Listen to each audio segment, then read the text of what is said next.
ذبح اور حلال میں فرق یہ ہے کہ ایک مخصوص طریقے سے اگر جانور کا گلا کاٹا جائے اور اس کی کھال وغیرہ اتاری جائے، گوشت بنایا جائے، وہ ذبح کہلائے گا. اور اسی طریقے سے اگر جانور کو ذبح ہم کریں اور اللہ کا نام لے لیں تو حلال کہلائے گا.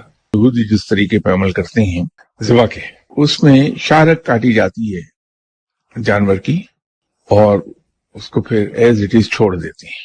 نتیجہ یہ ہوتا ہے کہ اس کی رگوں میں جو خون موجود ہوتا ہے وہ سارے کا سارا بہہ جاتا ہے. جب وہ خون بہہ چکتا ہے تو اس کے بعد اس کا سر علیحدہ کیا جا سکتا، اس سے پہلے نہیں. اگر ہم جھٹکے سے اس کو کریں تو خون بہہ نہیں پائے گا، فی الفور خون رک جائے گا.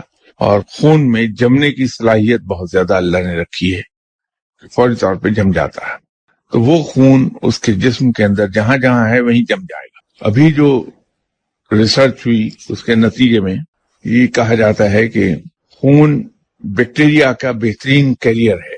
تو چونکہ خون سارے کا سارا اندر رہ گیا تو اس کے اندر پایا جانے والا بیکٹیریا وہ بھی اندر ہی موجود ہے اس کے. تو جب وہ گوشت کھایا جائے گا تو جراثیم انسانی جسم میں داخل ہو جائیں گے، اس سے بیماریاں لاحق ہوتی ہیں.